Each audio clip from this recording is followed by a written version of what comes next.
بسم اللہ الرحمن الرحیم بسم اللہ الرحمن الرحیم الحمد للہ والصلاة علی اہلہا۔ عزیز طلبہ السلام علیکم ورحمۃ اللہ وبرکاتہ۔ شرح الاول کتاب الصلاۃ درس نمبر 314 میں قنوت کا منقول اور مسنون طریقہ کیا ہے، اس پر گفتگو ہونے والی ہے۔ نماز کے بقیہ مستحبات اور آداب پر گفتگو ہو رہی ہے۔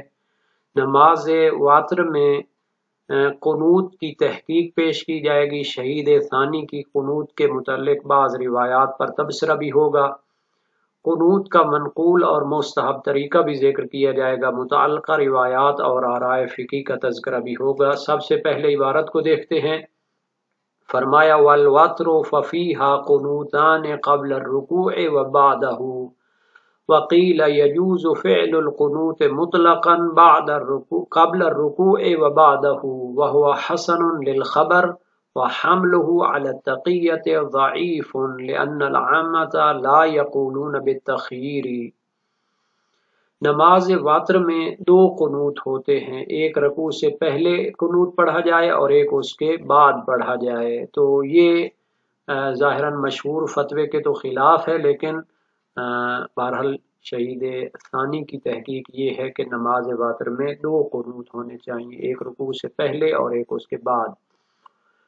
بلکہ شہید ثانی فرماتے ہیں کہ ایک نظریہ فقہی موجود ہے، ایک قول ہے یجوز فعل القنوت مطلقا، ہر نماز میں قنوت انجام دینا جائز ہے، قبل الرکوع و بعدہ، رکوع سے پہلے بھی اور اس کے بعد بھی۔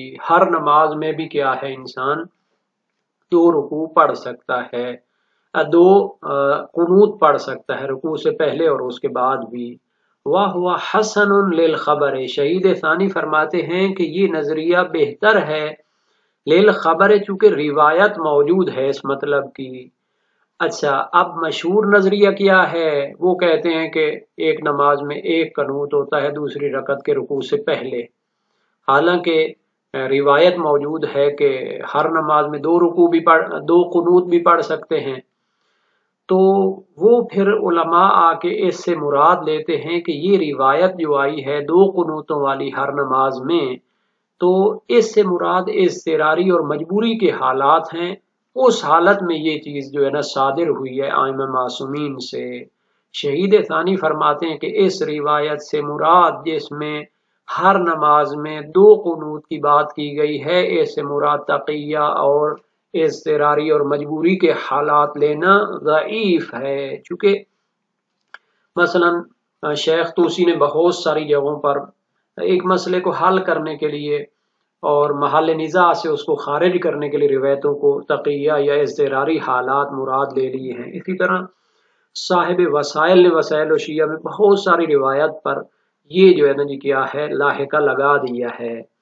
لیکن شہید ثانی یہ کہنا چاہتے ہیں کہ کوئی دلیل ہونی چاہیے جب آپ کسی روایت کو محل نزاع سے خارج کرنا چاہتے ہیں اور اس کا جہت صدور آپ کہنا چاہتے ہیں کہ یہ تقیہ کی وجہ سے ہے، تو اس کی کوئی دلیل بھی تو ہو۔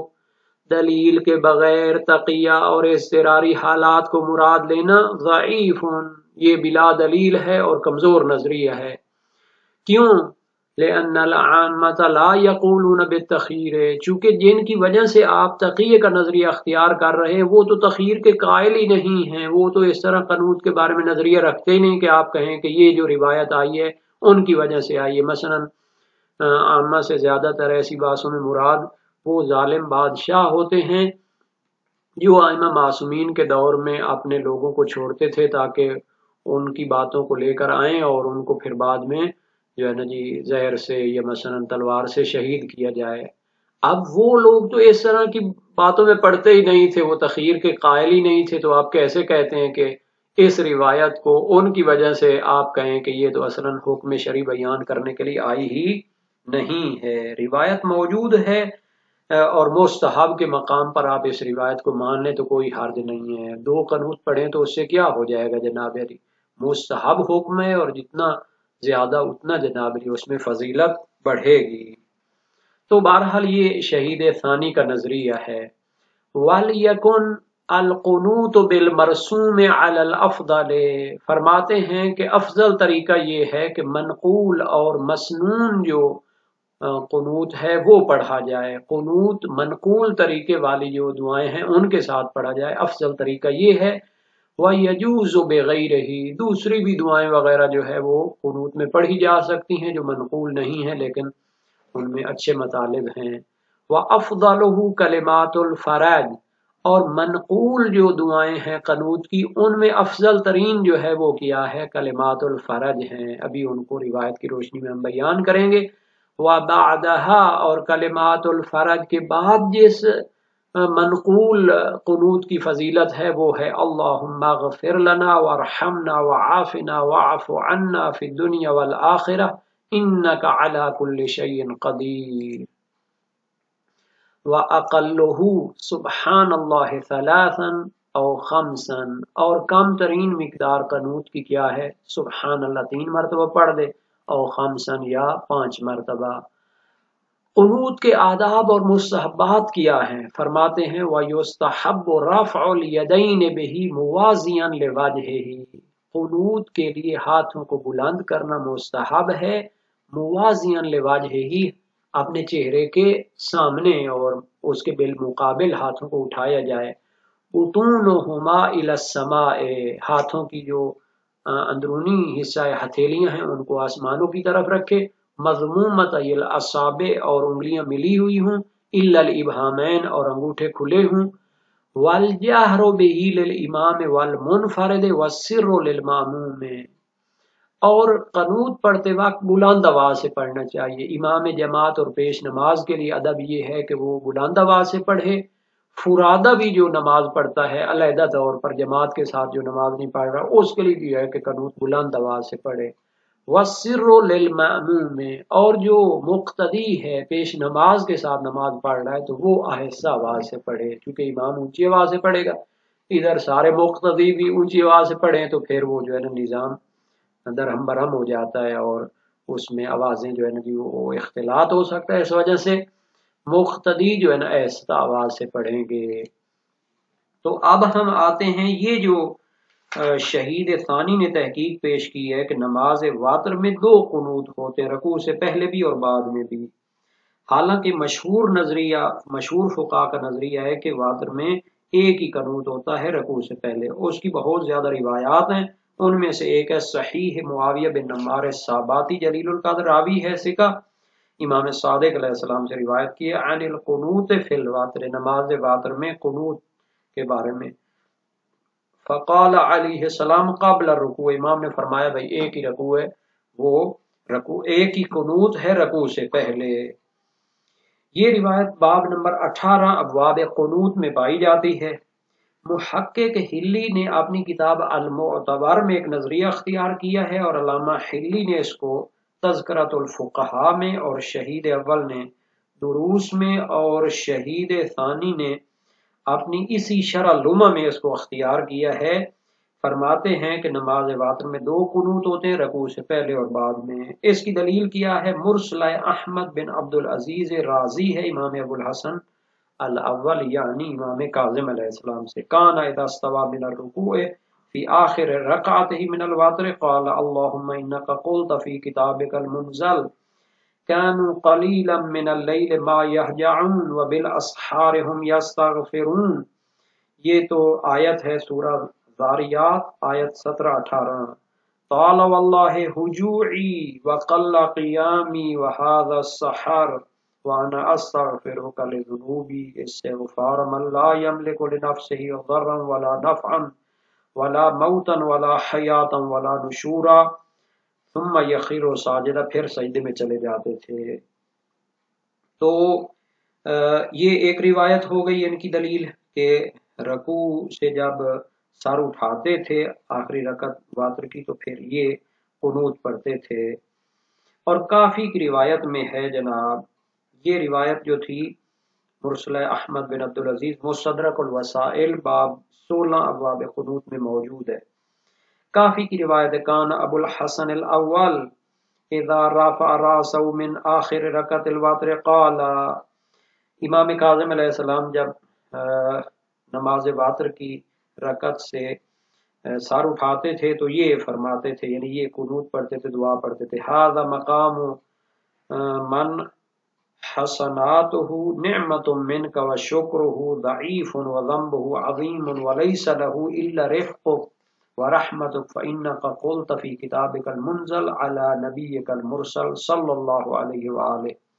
مستدرک الوسائل باب 16 ابواب قنوت میں یہ حدیث موجود ہے، اور پھر باقی وہ بقیہ روایت کی طرح ہے، وہ احمد بن عبدالعزیز کی روایت کی طرح ہے۔ اس پر اشکال کیا جاتا ہے کہ اس دعا کا استحباب لازم نہیں آتا اس سے کہ دوسری قنوت پڑھی جائے، بلکہ رکوع سے سر اٹھانے کے بعد دعا پڑھنا سامع اللہ لمن حمدہ کی طرح وہ بھی مستحب ہوتا ہے، حالانکہ وہ قنوت نہیں ہوتی۔ اذ لیس کل دعاء قنوتا، ہر دعا پڑھنا قنوت نہیں ہوتی، ورنہ تو پھر رکوع اور سجود کے اندر بھی قنوت کا استحباب لازم آئے گا، چونکہ اس میں بھی واجب تسبیح یا ذکر کے علاوہ دعائیں پڑھی جاتی ہیں، اور دو سجدوں کے درمیان میں بیٹھ کر جو دعا وغیرہ پڑھی جاتی ہے وہ بھی قنوت بن جائے گی، اور بھی بہت زیادہ موارد ہیں۔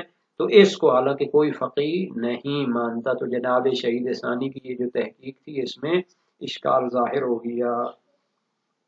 اور یہ جو شہید ثانی نے فرمایا تھا کہ بلکہ ہر نماز میں رکوع سے پہلے اور بعد میں 2 قنوت بن سکتے ہیں، اور روایت موجود ہے، تو یہی روایت ہے جناب معمر بن یحییٰ کی، اور اس کے بارے میں بحث گزر چکی ہے۔ معمر بن یحییٰ کی جو روایت تھی القنوت قبل الرکوع وان شئت بعدہ، حالانکہ اس سے معتبر میں مراد یہ لیا تھا کہ رکوع سے پہلے افضل ہے، شیخ نے قنوت رکوع کے بعد وہ قضاء والا مراد لیا تھا یا تقیہ کی حالت میں۔ یہ جو شہید ثانی نے فرمایا نا کہ اس سے مراد تقیہ لینا ضعیف ہے، کیونکہ وہ تو تخیر کے قائل ہی نہیں ہے، تو یہ شیخ توسی کو جواب تھا کہ جناب علی تقیہ مراد لینے کا کوئی معنی ہی نہیں، چونکہ وہ تو تخیر کے قائل ہی نہیں ہے۔ تو یہ جو معمر بن یحییٰ کی روایت ہے یہ وسائل الشیعہ باب 3 ابواب قنوت میں موجود ہے۔ اب ہم آتے ہیں اس کا جناب علی جو منقول طریقہ ہے، مرسوم یعنی منقول اور مسنون طریقہ، افضل کی بنیاد پر یہ ہے کہ وہ منقول دعائیں پڑھی جائیں۔ اکثر علماء جو ہیں وہ استحباب قنوت کے قائل ہیں ائمہ معصومین سے جو منقول دعائیں ہوں، اور اس میں وہ ان کی تأسی کرنا چاہتے ہیں، اور ان میں بھی افضل کلمات الفرج ہے، جیسا کہ شیخ توسی اور ایک جماعت نے ذکر کیا، بلکہ علامہ مجلسی نے بحار الانوار میں اسے اصحاب یعنی فقہائے شیعہ کی طرف نسبت دی ہے، بلکہ سید مرتضیٰ اور ابن ادریس حلی سے منقول ہے، روی انہا اے کلمات الفرج افضل، روایت میں ہے کہ افضل قنوت یہی کلمات فرج ہیں۔ اور دعائے فرج کا حکم وارد ہوا ہے ابو اسیر کی روایت میں، جو جمعہ کی قنوت کے بارے میں ہے، امام صادق علیہ السلام سے، القنوت قنوت یوم الجمعہ فی الرکعۃ الاولی بعد القراءۃ تقول فی القنوت، جمعہ کے دن پہلی رکعت میں قراءت کے بعد جو قنوت ہوتا ہے اس میں یہ کہو۔ کلمات فرج بیان کیے ہیں، لا الہ الا اللہ الحلیم الکریم، لا الہ الا اللہ العلی العظیم، لا الہ الا اللہ رب السماوات السبع ورب الارضین السبع وما فیہن وما بینہن ورب العرش العظیم والحمد للہ رب العالمین، اللہم صل علی محمد وآلہ کما ہدیتنا به، اللہم صل علی محمد وآلہ کما اکرمتنا به، اللہم اجعلنا ممن اخترتہ لدینک وخلقتہ لجنتک، اللہم لا تزغ قلوبنا بعد اذ ہدیتنا وہب لنا من لدنک رحمہ انک انت الوہاب۔ یہ روایت وسائل الشیعہ باب ہفتم ابواب قنوت میں موجود ہے۔ فقہ رضوی میں بھی اسی کو ذکر کیا گیا ہے، ملتی جلتی دعا ہے، تو مستدرک الوسائل باب 6 ابواب قنوت میں دیکھی جا سکتی ہے، اور خود فقہ رضوی کا بھی ترجمہ ہو چکا ہے۔ تو ہر نماز میں اس کا استحباب ظاہر ہے، اور دعا کے الفاظ میں تھوڑا بہت اختلاف پایا جاتا ہے۔ شہید اول اپنی کتاب ذکر شیعہ میں فرماتے ہیں ابن ابی عقیل نے اس دعا کو اختیار کیا ہے جو امیر المومنین سے منقول ہے قنوت کے بارے میں، اللہم الیک شخصت الابصار ونقلت الاقدام ورفعت الایدی ومدت الاعناق وانت دعیت بالالسن والیک سرهم ونجواهم فی الاعمال ربنا افتح بیننا وبین قومنا بالحق وانت خیر الفاتحین اللہم انا نشکو الیک فقد نبینا وغیبت امامنا وقلت عددنا وکثرت عدونا وتظاہر الاعداء علینا ووقوع الفتن بنا ففرج ذلك اللہم بعدل تظہرہ وامام حق نعرفہ الہ الحق رب العالمین۔ اور فرمایا وبالغنی اور مجھے پہنچی ہے خبر ان الصادق علیہ السلام کان یامر شیعتہ ان یقنطوا بہذا بعد کلمات الفرائض، کہ مجھے خبر پہنچی کہ امام صادق علیہ السلام اپنے شیعوں کو حکم دیتے تھے کہ وہ کلمات فرض کے بعد یہ قنوت پڑھیں۔ مستدرک الوسائل باب 6 ابواب القنوت میں موجود ہے۔ جان لیں کہ نصوص دعائے فرض کے الفاظ کے بارے میں اختلاف رکھتی ہیں۔ عمدہ جو دلیل ہے اس کی جو بہتر یعنی سند کے لحاظ سے وہ صحیح ہے، زرارہ بن عیون کوفی صحابی اجماع جلیل القدر راوی امام باقر علیہ السلام سے منقول ہے۔ تلقین محتضر میں جو بندہ جان کنی کی حالت میں ہوتا ہے اس کو جو تلقین کی جاتی ہے اس میں اذا ادرکت الرجل عند النزع فلقنہ کلمات الفرج، جب کسی انسان کی جان کنی کو درک کرو تو اس کو کلمات فرج کی تلقین کرو۔ لا الہ الا اللہ الحلیم الکریم، لا الہ الا اللہ العلی العظیم، سبحان اللہ رب السماوات السبع ورب الارضین السبع وما فیہن وما بینہن ورب العرش العظیم والحمد للہ رب العالمین۔ وسائل شیعہ باب 38 ابواب الاحتضار میں یہ حدیث موجود ہے۔ شیخ مفید اور ایک جماعت نے تحمید سے پہلے ذکر کیا ہے کہ تحمید سے پہلے کہے وسلام علی المرسلین، یعنی آخر میں جو دعا تھی اس سے پہلے وسلام علی المرسلین بھی کہے۔